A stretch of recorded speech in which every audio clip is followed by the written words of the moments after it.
The Blue Ridge Mountains, with their rolling hills and breathtaking vistas, had always been a place of solace for me. So when my friend Jake suggested a weekend camping trip, I eagerly agreed.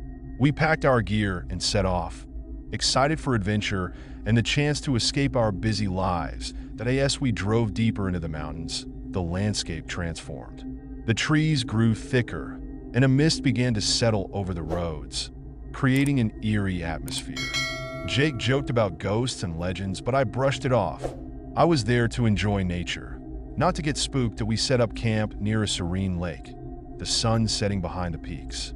The air was crisp, and the sounds of the forest surrounded us, a symphony of chirping crickets and rustling leaves.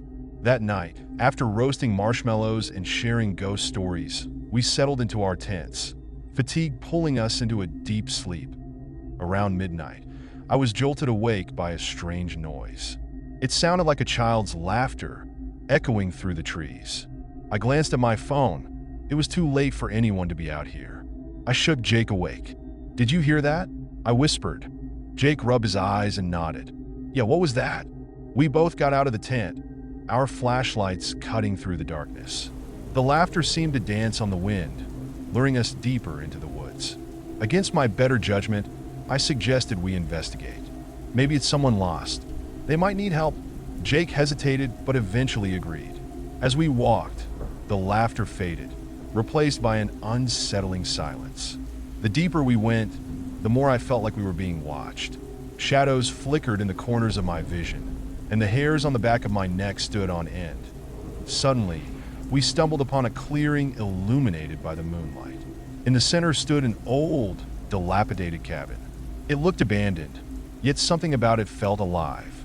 The air grew heavy, and an inexplicable dread settled over me. "Do you think anyone's in there?" Jake asked, glancing at the cabin nervously. "Let's check it out," I said, my heart racing. I pushed open the creaking door, and we stepped inside. The interior was dark and musty, filled with old furniture draped in sheets. In the corner, I noticed a dusty mirror reflecting an odd flicker of movement. "Did you see that?" I gasped, pointing. But when Jake looked, there was nothing there. We exchanged uneasy glances, the atmosphere thickening with tension. Suddenly, the door slammed shut behind us, plunging the cabin into darkness. We fumbled for our flashlights, but they flickered and died, leaving us in pitch black. Panic surged through me. "Jake, what's happening?" "I don't know," he shouted, his voice echoing in the eerie silence. Then came the laughter again, louder this time, more sinister. It echoed around us, bouncing off the walls, filling the room with an unsettling presence. I could feel cold breath on my neck, and I turned, heart pounding, but there was nothing there. "We need to get out," Jake yelled, frantically pulling at the door, but it wouldn't budge. As we struggled, I caught a glimpse of shadows moving in the corners of the room, figures faint and indistinct, watching us. The laughter morphed into a chorus of whispers, calling our names, taunting us. "Help us, join us," they chanted in haunting unison. That I felt a pull, an insatiable curiosity mixed with terror. "What do you want?" I shouted into the darkness, desperate for answers. The figures coalesced into a single shape, a childlike apparition with hollow eyes and a twisted smile. "Stay with us," it said, its voice like ice. "We're so lonely." In that moment, I realized we were not the first to wander into this trap. "No, we're leaving," I screamed, adrenaline surging through me. With one final shove, I slammed into the door, and it burst open. We tumbled out into the night, gasping for air, the laughter fading behind us. We ran, not stopping until we reached our campsite, collapsing on the ground. "Did that really just happen?" Jake panted, his face pale. That I nodded, still trembling. "We have to leave. Now!" We packed our things in a frenzy, the weight of what we had just experienced pressing down on us. As we drove away, I glanced back at the mountains, the cabin now just a dark silhouette against the moonlight. But as we turned onto the main road, I felt a chill wash over me. From the rearview mirror, I caught a fleeting glimpse of that same childlike figure, staring back at me, its grin wide and haunting that we never spoke of that night again, but I knew I would carry the memory with me forever. The Blue Ridge Mountains held secrets, and some were better left undisturbed. Weeks passed since our terrifying encounter in the Blue Ridge Mountains, yet the experience haunted me in ways I couldn't explain. Every rustle of leaves or distant laughter sent shivers down my spine. Jake and I avoided discussions about our trip, but the memory lingered like an unwelcome shadow. One evening, as I scrolled through social media, I stumbled upon a post that made my heart race. It was a photo of the old cabin we had discovered, shared by a local historian. The caption read, "Legend of the Lost Children, a story of the Blue Ridge ghosts." My curiosity piqued. I clicked on the link. The article detailed the history of the cabin. It spoke of a family who had lived there decades ago, their children mysteriously disappearing one by one. The last child was said to have vanished on a fateful night, leaving behind an empty home filled with sorrow. As I read, a chilling realization washed over me. The laughter we heard, the childlike figure, it was the spirit of one of those lost children, desperately seeking companionship, that I knew I had to confront this lingering fear. I texted Jake, "We need to talk about the cabin. I found some information that might help." He replied almost instantly, "Can we not? I'm still having nightmares." But I couldn't shake the feeling that we needed closure. The next day, I convinced him to meet at our favorite coffee shop. As we sipped our drinks, I shared everything I had discovered. Jake listened, his expression a mix of skepticism and concern. "So, you think we should go back?" he asked, incredulous. After what happened? Yes, I insisted. But this time, we'll be prepared. We can bring sage and protective crystals. We need to understand what happened to those kids. Reluctantly, Jake agreed. "Fine, but if we hear that laughter again, I'm out." That weekend, we returned to the Blue Ridge Mountains, determination coursing through my veins. Armed with sage, crystals, and a flashlight, we hiked back to the cabin. The woods felt different this time, as if they were holding their breath, waiting for our arrival. That as we approached the cabin, I felt the weight of the past pressing down on me. The door creaked open as if inviting us in, and I steeled myself that we set up in the same clearing, lighting the sage and letting its smoke waft around us. "We're here to help," I called out, my voice steady. "We mean no harm." Silence enveloped us, the forest holding its breath. I felt a flicker of hope that maybe this time, we could reach the spirits trapped within.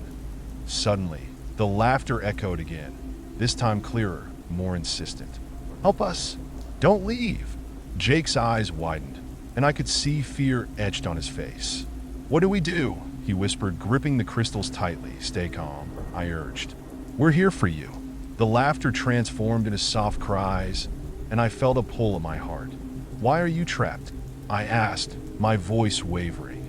The air shimmered, and the childlike figure appeared again, clearer this time.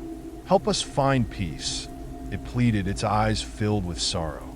"We can help you," I said, stepping closer. "But you have to show us how." The figure pointed toward the back of the cabin, and as I followed its gaze, I saw an old, rotting trunk hidden beneath debris. "What's in there?" I asked, glancing at Jake. "Let's find out," he replied, though hesitation lingered in his voice. That we moved to the trunk, carefully clearing away the dirt and leaves. With a deep breath, I opened it. Inside were toys, dusty dolls, wooden cars, and a faded book with a child's drawings. "Memories," I murmured, realizing these items belonged to the lost children. They're holding on to their past. As we examined the contents, the atmosphere shifted. The air grew heavier, and I sensed a mixture of sadness and longing. "We need to honor their memories," I said, my heart aching for the lost souls. Jake nodded, his expression softening. "What if we take these items and create a small memorial? A way to remember them?" "Yes," I exclaimed, feeling a surge of hope. "They need closure, just like we do." We gathered the toys and the book, carefully wrapping them in a cloth. As we finished, the laughter turned into a soft, melodic hum, filling the cabin with warmth. The childlike figure reappeared, its expression now one of gratitude. Thank you," it whispered, before fading into a gentle light that I felt a wave of peace wash over me, and I knew we had helped them find solace. The cabin felt lighter, the oppressive atmosphere lifting. As we exited, I turned to Jake, a smile breaking across my face. "We did it! We helped them!" Jake grinned back, relief evident in his eyes. "I can't believe we actually went back." As we hiked back to our car, I felt a sense of accomplishment. The Blue Ridge Mountains no longer felt like a place of fear. They were a reminder of resilience and the power of compassion. That we returned home, and the memories of our experience stayed with me, transforming from nightmares into stories of hope. The lost children had found their peace, and in doing so, we had found a deeper connection to ourselves and each other. But even as we settled back into our lives, I couldn't shake the feeling that the mountains still held secrets waiting for someone brave enough to uncover them. After our emotional experience in the Blue Ridge Mountains, Jake and I returned to our routines, but the lessons we learned lingered. I found myself drawn to researching more about the spirits we encountered, and I spent hours digging into local lore and the history of the area. Each story revealed more about the past, and each tale seemed to echo the feelings we had in the cabin. One evening, while poring over old newspaper articles, I stumbled upon an intriguing piece about the asylum we had visited during our first trip. The article described the tragic fate of many of its patients, particularly children who had suffered in silence, abandoned by a society that didn't understand their pain. My heart raced as I read the chilling accounts of the souls who never left. "Jake, you need to see this," I said, calling him over. I showed him the article, my fingers trembling with anticipation. "Wow, that's intense," he remarked, his brow furrowing. "But why do these places always have such dark histories?" "Because they're filled with unresolved pain," I replied, my voice steady. "I think we have to go back there. There might be more spirits needing help." Jake hesitated, the memory of our last encounter still fresh in his mind. "Are you sure we should? I mean, we barely made it out last time." "I know," I said, my tone earnest. "But now we understand what we're dealing with. We could bring more protections and be ready for anything." After a lengthy discussion, Jake reluctantly agreed. We planned our trip for the following weekend, determined to confront the echoes of the past once more. The day arrived, and as we drove toward the asylum, a sense of apprehension settled in the pit of my stomach. The closer we got, the more the landscape changed, the trees closing in around us like silent sentinels. Upon arrival, the asylum loomed before us, its dilapidated structure casting long shadows in the fading light. "Here we go," Jake muttered, a mixture of nerves and excitement in his voice. That we gathered our gear, sage crystals, flashlights, and an audio recorder to capture any messages from the spirits. As we stepped inside, the familiar musty air enveloped us, and the memories of our previous adventure flooded back. The interior was just as we had left it, peeling paint, broken furniture, and an oppressive silence that weighed heavily on us. We made our way to the room where we had previously encountered the spirits, the atmosphere thickening with each step. "Let's start here," I suggested, setting up our equipment in the center of the room. "We'll perform a cleansing and then try to communicate." We lit the sage, letting the smoke curl around us, filling the space with a calming aroma. "We mean no harm," I called out. "We're here to help you find peace." For a moment, there was only silence. Then, faint whispers echoed through the room, sending chills down my spine. "Help us!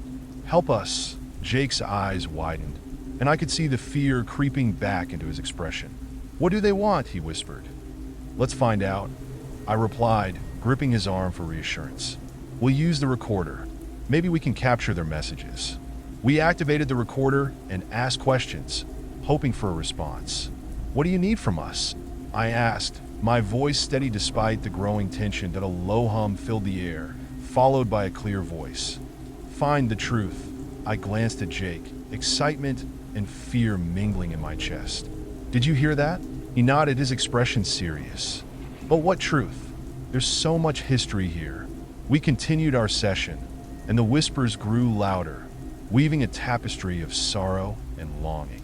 "Help us remember." Suddenly, the temperature dropped sharply, and the room felt suffocating. Shadows began to dance along the walls, forming shapes that sent waves of panic through us. "Stay together," I urged, my heart racing. The figure of a child appeared in the corner, its eyes wide with despair. "Help us find our names," it cried, its voice echoing with anguish. "Your names?" I repeated, the weight of its plea pressing down on me. "We can help you remember." The child pointed toward the far wall, where a faded mural depicted scenes of laughter and joy, children playing, families together. But beneath the paint, I could see something darker hidden in the cracks and crevices. "Let's check it out," Jake said, stepping cautiously toward the wall. As we examined the mural, I noticed a series of initials carved into the wood beneath the paint. "Look," I exclaimed, pointing to the marks. "These must be the children's names." Jake leaned closer, his eyes scanning the letters. "What if we read them out loud? Maybe it will help them find peace." Nervously, I began to read the names.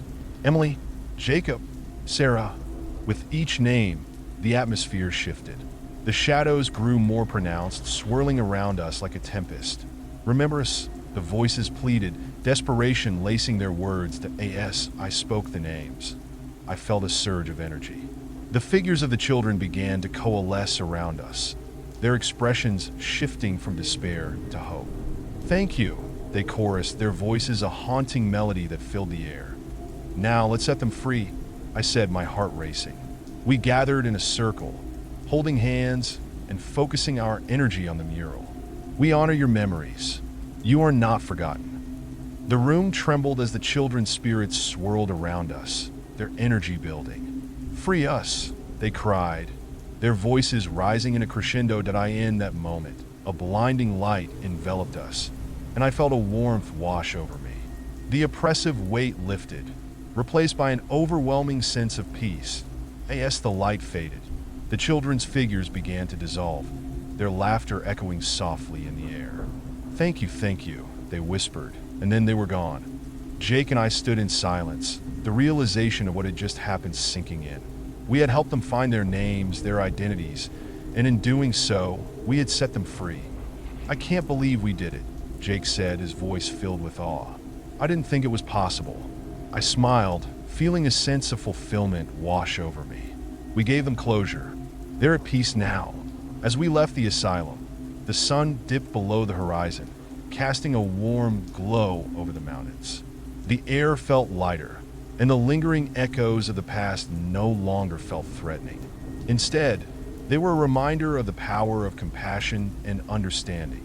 Driving home, I realized that our encounters with the spirits had changed us. No longer were we just thrill seekers. We were now guardians of stories long forgotten, drawn to help those still trapped in the shadows. But as we pulled into my driveway, a chill ran down my spine.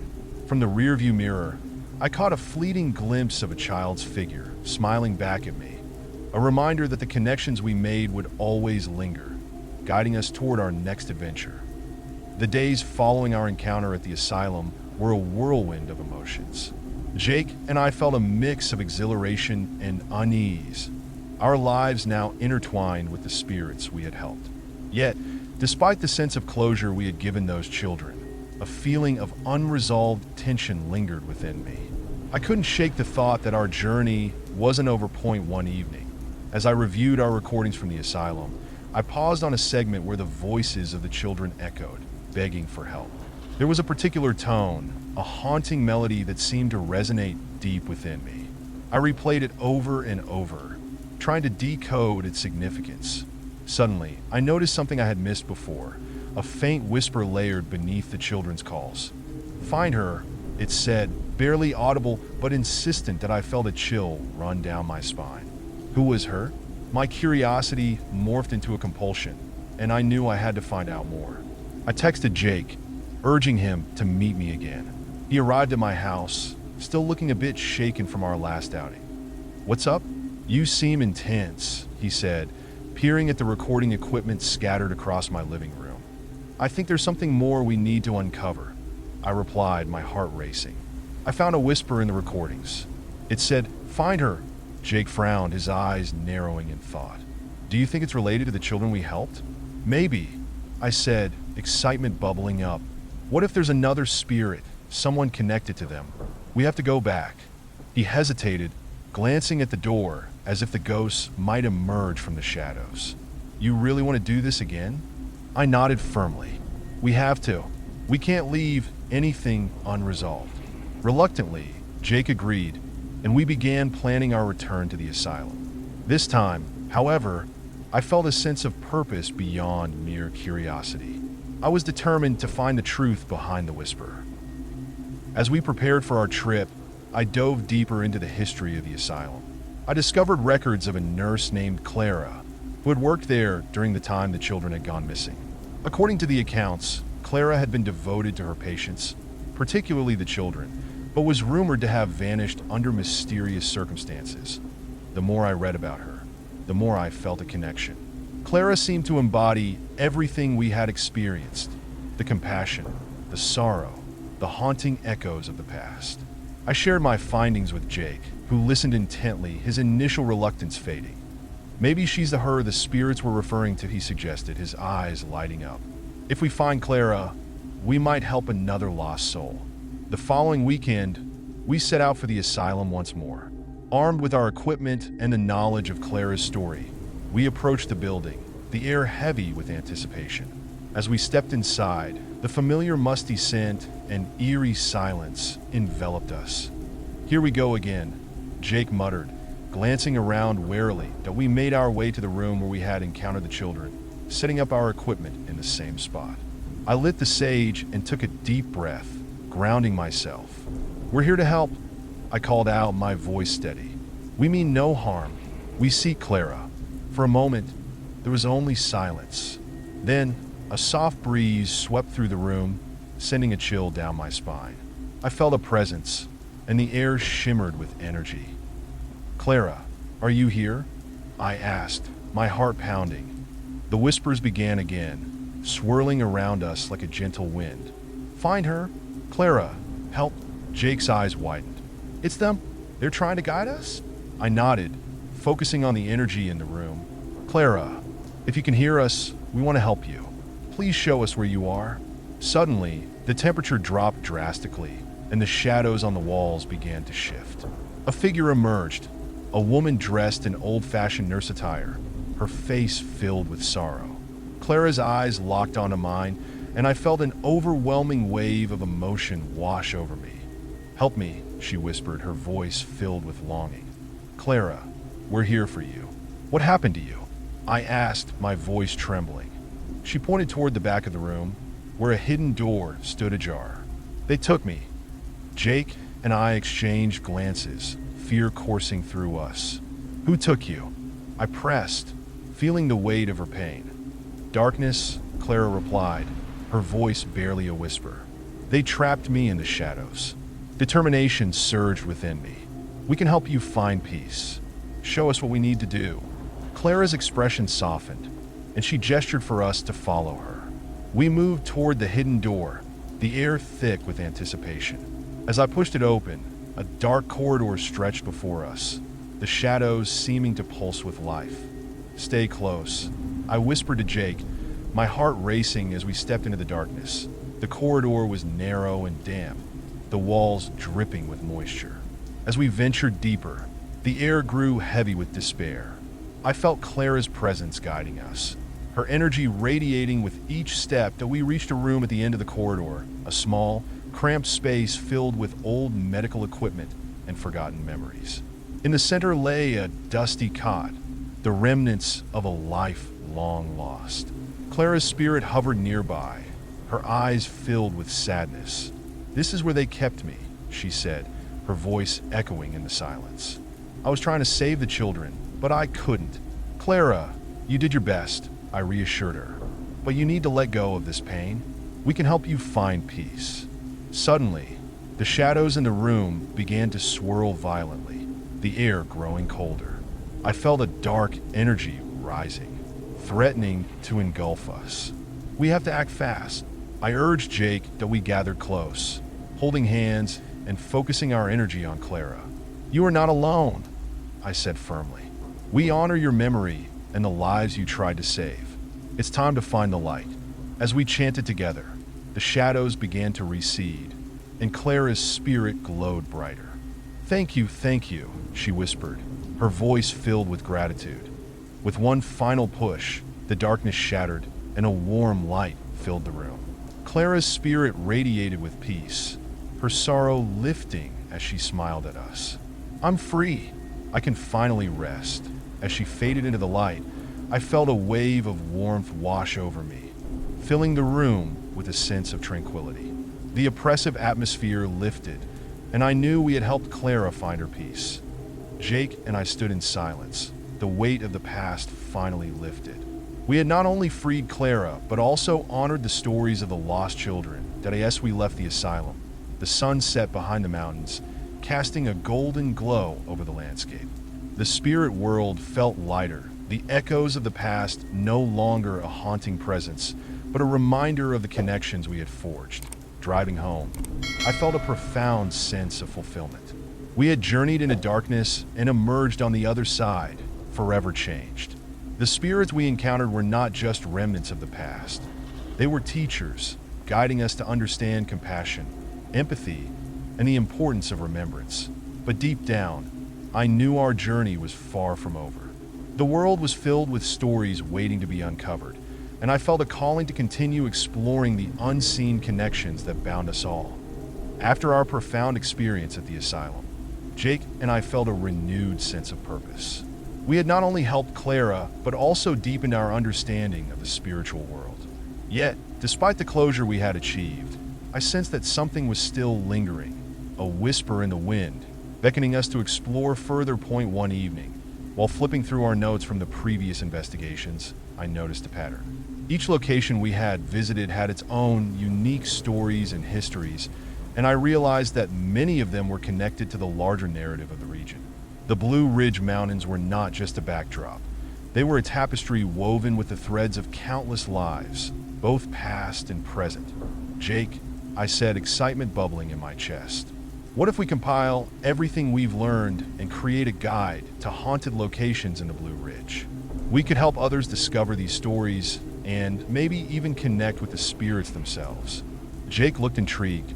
That could be amazing. We could offer tips for respectful exploration and ways to connect with the past. We began our research, diving into old archives, local legends, and personal accounts from those who had ventured into the mountains before us. Each story added depth to our project, and I felt a connection to the spirits we were honoring through our work. That as we delved deeper, we stumbled upon a forgotten legend about an old railway that once ran through the mountains. It was said that the railroad was built over the site of an ancient village, which had been abandoned under mysterious circumstances. Locals claimed that the spirits of the villagers still roamed the tracks, seeking justice for their lost home. This could be our next adventure, I suggested, my heart racing at the thought of uncovering another mystery. We could investigate the railway and see if we can make contact with the spirits of the village. I'm in, Jake replied, his enthusiasm infectious. Let's do it. The following weekend, we set out to explore the remnants of the old railway. The air was crisp, and the trees whispered secrets as we hiked along the overgrown path. We followed the fading tracks, the sound of crunching leaves beneath our feet echoing in the stillness. That as we approached an old bridge, I felt a shift in the atmosphere. The air grew thick with anticipation, as if the spirits were aware of our presence. The bridge loomed ahead, its wooden beams weathered and worn by time. Do you feel that? I asked Jake, my heart racing. Yeah, it's different here, he replied, scanning the area that we set up near the bridge, lighting sage and preparing our equipment. If there are spirits here, we want to honor you and hear your story, I called out. Please make your presence known. For a moment, there was silence. Then, a soft breeze rustled the leaves, and I felt a chill run down my spine. The sound of distant whispers floated through the air, growing louder, echoing around us. Help us find home, the voices called, a haunting melody that tugged at my heart. Who are you? I asked, my voice steady. What happened to your village? The whispers intensified, swirling like a tempest. Lost, forgotten beneath the tracks. Jake and I exchanged a glance, our resolve strengthening. We're here to help you remember, I declared, feeling a surge of determination. Please, tell us what you need. Suddenly, the atmosphere shifted again, and I saw a figure emerge from the shadows. A woman dressed in traditional clothing, her expression filled with sorrow. The village, it was taken from us, she lamented, her voice barely above a whisper. What happened? I pressed, my heart aching for her. They built the railroad and forgot us, she replied, tears glistening in her eyes. Our spirits linger, searching for justice. Is there a way we can help? Jake asked, his voice filled with compassion. Remember us, the woman urged. Tell our story. I nodded, feeling the weight of her plea. We will honor you in your village. We'll share your story so you are not forgotten. The woman smiled, a flicker of hope shining through her sorrow. Thank you, remember the names. Of course, I said, my heart racing. We'll find your names and share them with the world. As we continued our session, the whispers grew more distinct, each voice revealing fragments of their lives. They spoke of laughter, love, and loss, painting a vivid picture of the village that once thrived beneath the tracks. Suddenly, the ground trembled slightly, and I felt a rush of energy surround us. The air shimmered, revealing more figures, men, women, and children, all seeking recognition. We are here, they cried in unison, their voices a powerful chorus. Together, I said, feeling the energy swell. We will remember you all. We began to chant their names, each one echoing through the mountains. Elena, Tomas, Maria, Andres. With each name, the spirits grew brighter, their sorrow lifting as their stories were honored. The atmosphere transformed, filled with warmth and gratitude. As we finished, the woman stepped forward, her expression now radiant. You have given us hope. We can rest now. Tears filled my eyes as I watched the spirits begin to fade, their forms dissolving into the light. Thank you, I whispered, feeling a profound sense of connection. As the last of the spirits disappeared, the air felt lighter, the whispers retreating into the wind. Jake and I stood in silence, the weight of their stories settling within us. We did it, Jake said, a smile spreading across his face. We helped them. I nodded, feeling a surge of fulfillment, and we'll continue to honor them through our guide. Their stories won't be forgotten. As we hiked back to our car, I felt a sense of peace wash over me. The mountains whispered their secrets, and I knew there were countless more stories waiting to be uncovered. But as we drove away, I glanced in the rearview mirror once more. For a fleeting moment, I saw the woman's smiling face, her eyes filled with gratitude, a reminder that our journey was just beginning and the echoes of the past would always guide us forward. Our adventures in the Blue Ridge Mountains had awakened something deep within me, a yearning to uncover the hidden stories of the past. Each spirit we encountered seemed to guide us further along a path of discovery, and I felt a growing responsibility to share these tales with the world. Jake and I dedicated our evenings to compiling our findings, transforming our notes into a cohesive narrative that honored the spirits we had as we worked. However, I began to notice a shift in the air. The weather turned ominous, dark clouds rolling in over the mountains, and the winds carried an unsettling chill. Something felt different, as if the mountains were warning us of an approaching storm. One evening, as we huddled over our notes, a sudden crash of thunder rattled the windows. I glanced at Jake, who was staring out into the darkness. Do you feel that? He asked, his voice tense. Yeah, I replied, a shiver running down my spine. It's like the energy has shifted. We decided to take a break from our writing and stepped outside. The sky was a swirling mass of gray, and the wind whipped through the trees, creating a cacophony of rustling leaves and distant howls. It felt as if the mountains were alive, their voices rising in a chorus of warning. Maybe we should postpone our next trip, Jake suggested, glancing nervously at the clouds. It feels dangerous. I hesitated, feeling torn.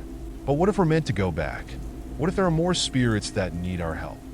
Just then, a sharp gust of wind swept through, carrying an eerie whisper that sent chills down my spine. Help us, it echoed, a haunting reminder of our past encounters. We can't ignore that, I insisted, my heart pounding. We need to investigate. Reluctantly, Jake agreed, and we made plans for our next outing. The following weekend, we returned to the mountains, the storm clouds still looming ominously overhead. As we drove, the atmosphere felt heavy, charged with anticipation. When we arrived at the old railway, the landscape was transformed. The air crackled with energy, and an unsettling silence enveloped us. "This feels different," Jake murmured, scanning the area. "Like something is waiting." We set up our equipment near the bridge, lighting sage to cleanse the space. "We're here to help," I called out, my voice steady despite the swirling unease. "If there are spirits here, please make yourselves known." For a moment, nothing happened. Then, the wind picked up, carrying the sound of distant whispers that grew louder. "Find her, the one who knows." "Who do you mean?" I asked, feeling a sense of urgency. "What do you want us to find?" The whispers intensified, swirling around us like a tempest. Darkness, rising, must warn. Suddenly, the ground trembled, and shadows began to coalesce around us. I felt a powerful surge of energy, and from the depths of the darkness emerged a figure, a woman with a fierce expression and eyes filled with determination. "I am Alara," she declared, her voice strong. "I was a guardian of the village." "You must listen." "Guardian?" I repeated, my heart racing. "What do you need us to do?" "The darkness that took my village is rising again," Alara warned, glancing nervously at the surrounding woods. "It seeks to reclaim what it lost. You must find the source and stop it." Jake and I exchanged worried glances. "How do we stop it?" he asked. "There is an ancient relic buried deep within the mountains," Alara explained.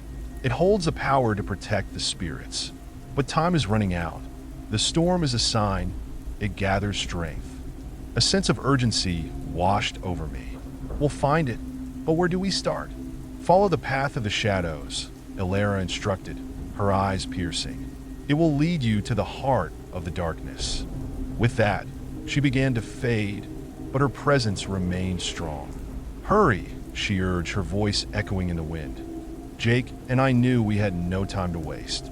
We gathered our gear and set off, following the path that Alara had pointed out. The air grew colder as we ventured deeper into the woods, the shadows stretching and shifting around us as we walked. I felt the energy intensifying, the whispers growing louder. "Beware, beware," they warned, a chorus of voices warning us of the impending danger. "Do you think we're close?"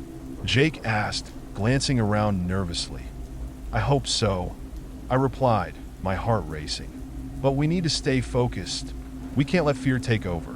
The path twisted and turned, leading us to a clearing where the trees opened up to reveal a dark cave entrance. A sense of foreboding washed over me as I approached. "This must be it," I said, my voice barely above a whisper. As we stepped inside, the temperature dropped sharply, and an overwhelming darkness enveloped us. We activated our flashlights, illuminating the rocky walls that seemed to close in around us. "Stay close," I urged Jake, my heart pounding. "We have to find that relic." As we ventured deeper, the air crackled with energy, and I felt a presence watching us. Shadows danced along the walls, and the whispers intensified, now filled with anger and despair. "Leave this place now. We can't turn back," I said, my voice steady. "We have to find the relic." Suddenly, the ground shook, and a dark figure emerged from the shadows, a monstrous entity, its form shifting and swirling like smoke. "You dare disturb my domain?" it growled, a voice that resonated with malice.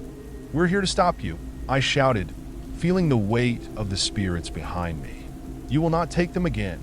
The entity laughed, a chilling sound that echoed in the cave. "You think you can challenge me? The darkness is eternal." With that, it lunged toward us, and I felt a surge of fear. But deep within, I remembered Alara's words. We had to harness the energy of the spirits we had connected with. Together, I yelled to Jake, and we joined hands, focusing on the light we had encountered during our previous encounters. "We honor the spirits who have come before us," As we chanted their names, the shadows began to swirl around the entity, their voices rising in strength. "You will not take us," they cried in unison, their energy merging with ours.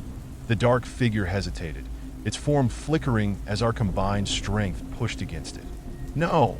it roared, rage filling the cave. "Let the light prevail," I shouted, pouring all my energy into the chant.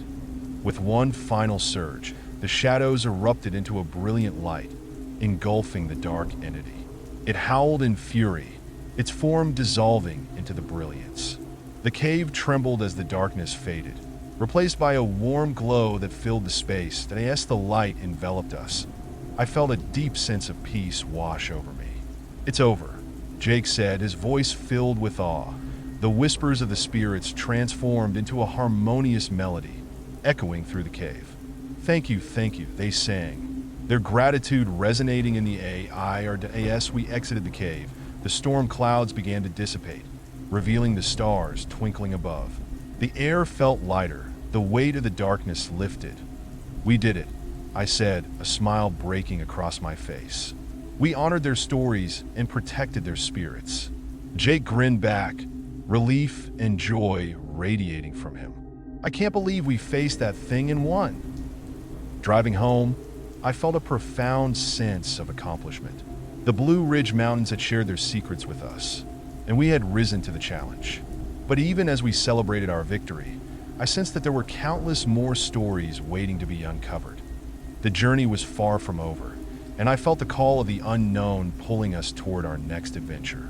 The spirits of the mountains were watching, guiding us into the depths of history and beyond.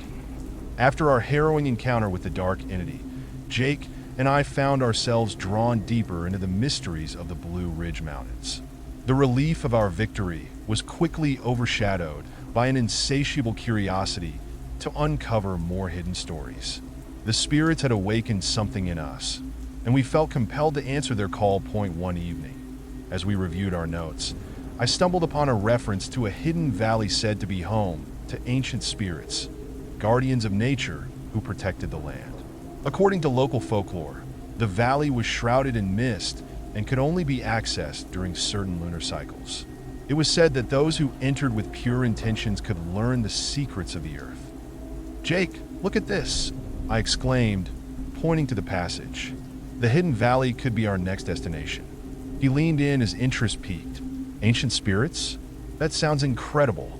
But how do we find it?" "The legend mentions a specific lunar alignment that occurs next week," I explained, excitement bubbling in my chest. "We need to hike to the base of the mountains by then. It's a chance to connect with something truly ancient." After some discussion, we decided to embark on this journey. The following week, we prepared for our expedition, gathering our gear, food, and of course, our protective crystals and sage. And on the night of the lunar alignment, we set out under a bright full moon, its silvery light illuminating the path ahead. The woods felt alive, the sounds of nocturnal creatures echoing around us as we hiked deeper into the mountains. As we reached the base of the hidden valley, a thick mist began to roll in, swirling around our feet. "This must be it," I whispered, glancing at Jake. "Can you feel it?" "Yeah," he replied, his eyes wide. "It's like the air is charged with energy." We followed the path, the mist thickening with every step. Soon, the trees parted, revealing an enchanting valley bathed in moonlight. The landscape was breathtaking, a lush expanse of vibrant flowers, ancient trees, and a shimmering stream that wound through the center. "Wow," Jake breathed, taking in the beauty. "This is incredible." As we ventured further into the valley, I felt an overwhelming sense of peace, as if the very earth was welcoming us. But beneath that tranquility lay an undercurrent of urgency. "We need to find the guardians," I said, my voice steady. We approached the stream, its water sparkling under the moonlight. I knelt down, running my fingers through the cool water. "We seek your guidance," I called out, hoping the ancient spirits would hear us if in response. The mist began to swirl, coalescing into ethereal shapes. Figures emerged from the fog, beings of light, their forms shifting like the shadows of the trees. They were the guardians of the valley, their eyes filled with wisdom and compassion. Why have you come, seekers of truth? One of the guardians asked, its voice like a gentle breeze. We wish to learn from you, I replied, my heart racing. We want to understand the stories of this land and protect the spirits that dwell within it. The guardian nodded, a knowing smile on its face. Many have forgotten the ways of the earth, but you seek to remember. There is much to learn, but first, you must prove your intentions. What must we do? Jake asked, stepping forward. To gain our trust, you must help restore what has been lost, the guardian explained. There is a sacred tree at the heart of this valley, a symbol of life and connection. It has been wounded by the darkness that lingers in these mountains. Heal it, and you will earn our favor. Without hesitation, we agreed. The guardian pointed us toward the center of the valley, where a massive tree stood, its bark charred and its branches drooping as we approached. I felt a wave of sorrow wash over me. What happened to it? I asked, my heart aching for the tree. The darkness that you faced has left scars on this land, the guardian replied. It seeks to consume the light. You must gather the elements of nature to heal it. We set to work, collecting items from the valley. Vibrant flowers, smooth stones, and fresh soil. The guardians watched over us, their presence a comforting guide that as we combined the elements, I felt a surge of energy coursing through me. Together, we can restore this tree, I said, determination filling my voice. With Jake by my side, we placed the offerings at the base of the tree, chanting words of healing we had learned from the guardians. The air around us crackled with energy, and I could feel the spirits of the valley joining in our efforts as we finished our chant. A bright light enveloped the tree, its bark shimmering as the wounds began to heal. The branches lifted, vibrant leaves unfurling as new life surged through its trunk. The guardians cheered, their voices echoing like music through the valley. You have done it. You have restored the heart of our home. A sense of joy filled me, and I turned to Jake, who was beaming. We did it. The tree glowed with a radiant light, and I felt a deep connection to the earth beneath my feet. The guardians approached us, their forms brighter than before. You have proven your intentions and shown great courage. We will share our wisdom with you. Thank you, I said, my heart swelling with gratitude. What can you teach us? Listen closely, the guardian said, its voice now a gentle whisper. The earth speaks to those who seek to understand. It is a living entity filled with stories waiting to be told. Protect it, honor it, and it will guide you. As the guardians shared their knowledge, I felt a deep sense of purpose. They spoke of the interconnectedness of all living things, the importance of balance, and the need to honor the spirits of the land. But as dawn approached, the first rays of sunlight broke through the mist, illuminating the valley in a golden glow. The guardians began to fade, their forms becoming one with the light. Remember what you have learned, they urged. Carry our stories with you. The world needs those who will listen. And just like that, they were gone, leaving us in the warmth of the rising sun. Jake and I stood in awe, the beauty of the valley surrounding us. This place, it's incredible, he said, his voice filled with wonder. I feel like we've just scratched the surface, I replied, my heart racing. There's so much more to discover. As we made our way back, I felt a profound shift within me. The spirits of the mountains had entrusted us with their stories, and I knew we had a responsibility to share them with the world. The journey was far from over. The Hidden Valley had opened a new chapter in our quest, and I felt the call of the unknown guiding us toward our next adventure, an adventure that would reveal even deeper connections to the past and the spirits that dwell in the shadows. In the days following our transformative visit to the Hidden Valley, Jake and I felt invigorated and inspired. The Guardians had opened our eyes to the deeper connections between the living and the spirits of the earth.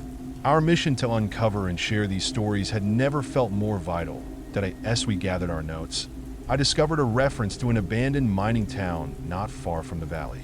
It was said that the town had once thrived during the gold rush, but had been abandoned after a series of mysterious accidents.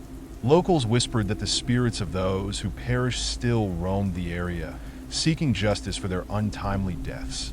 Jake, what if we investigate this mining town next? I suggested, excitement coursing through me. The stories from the gold rush could be incredible. That sounds like a plan, he replied, his eyes lighting up. But we need to be careful. If there are restless spirits, we need to approach with respect. After mapping out our route, we set off for the abandoned town. The drive was filled with anticipation, the landscape shifting from lush greenery to rugged terrain as we neared our destination. As we parked, I felt a palpable tension in the air, as if the very ground beneath us held its breath. The town lay ahead, a ghost of its former self. Crumbling buildings stood like sentinels, their windows shattered and doors hanging ajar. The atmosphere was thick with silence, and I could almost hear the echoes of laughter and bustling life that once filled these streets. Let's start at the old saloon, I suggested, leading the way. The wood creaked beneath our feet as we stepped inside, the faint smell of decay lingering in the air. Anyone home? Jake called out, his voice bouncing off the walls in no response that we began to explore, capturing photos and recording our thoughts. As I wandered deeper into the saloon, I stumbled upon an old piano, its keys yellowed and covered in dust. I pressed a few notes, the sound reverberating through the empty room. Suddenly, a chill swept through the air, and I felt a presence behind me. I turned quickly, but there was only darkness. "Jake!" I called out, my heart racing. "Yeah, I'm here," he replied, emerging from another room. "Did you feel that?" I nodded, a knot forming in my stomach. It's like something is watching us. We continued to explore, moving from building to building. Each one seemed to hold its own secrets, whispers of the past floating just out of reach. As we made our way to the old church, I noticed the temperature dropping significantly. Inside, the air felt heavy, charged with energy. "This place feels different," I said, glancing around. Jake nodded. "It's almost like it's waiting for something to happen." I moved toward the altar, where a faded photograph lay, its edges frayed. It depicted a group of miners, their faces filled with hope and determination. "These must be the ones who worked here," I said softly, feeling a connection to their stories. Just then, a gust of wind swept through the church, extinguishing our candles and plunging us into darkness. "What the?" Jake exclaimed, fumbling for his flashlight. "Stay calm," I urged, my heart racing. "Let's light the sage." As I lit the sage, the smoke curled around us, filling the space with a calming aroma. "We mean no harm," I called out, my voice steady. "We're here to honor your memories and learn your stories." A low rumble echoed through the church, and I felt the ground tremble beneath our feet. "Help us," a voice whispered, resonating in the air. "Who are you?" I asked, my heart pounding. "What do you need?" "Justice, lost in the dark," the voice replied, filled with sorrow. "Tell us what happened," Jake urged, his eyes wide with concern. "Accidents, greed, forgotten." The voice lamented that I exchanged a worried glance with Jake. "We're here to help you remember," I said, feeling a surge of determination. "We'll uncover the truth." Suddenly, the shadows around us began to swirl, coalescing into the figure of a man, his face worn and weary, eyes filled with sadness. "I am Samuel," he said, his voice echoing. "I was a miner here. Many of us perished, but our stories have been buried with the gold." "Samuel, we want to hear your story," I said earnestly. "How can we help?" "Find the truth beneath the earth," he instructed, gesturing toward the entrance of the church. "There is a hidden shaft where the last accident occurred. Many souls remain trapped there." Jake and I nodded, feeling a sense of urgency. "We'll go there," I promised. "We won't let your stories be forgotten." We made our way back outside, the air still thick with tension.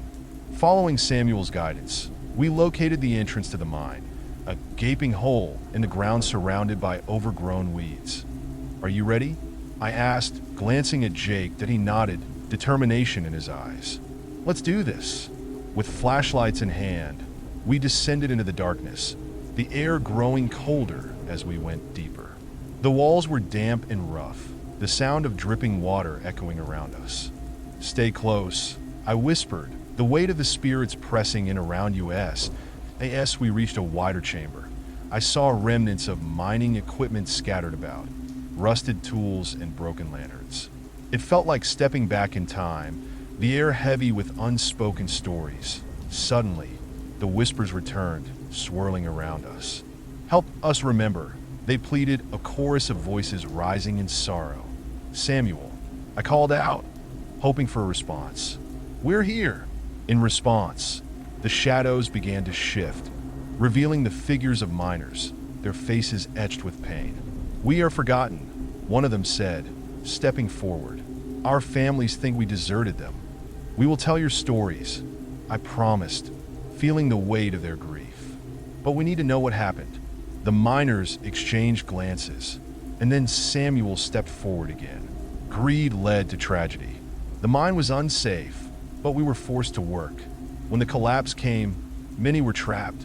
Our cries went unheard. My heart ached for them. "We will honor your memories. We'll share your story with the world." The miners nodded, a flicker of hope in their eyes. "Thank you. Our voices have been silenced for too long."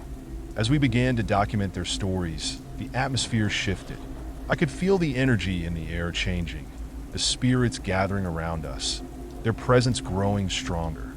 Suddenly, the ground shook again, and I felt a wave of energy surge through me. "What's happening?" Jake shouted, panic rising in his voice. "Stay focused," I urged, holding on to the energy of the spirits. "We're here for you." With that, the miners began to chant, their voices rising in unison. "Remember us? Remember our pain."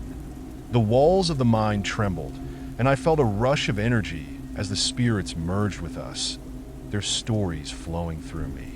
I closed my eyes, letting their voices guide me as I recounted their tales of hardship and resilience.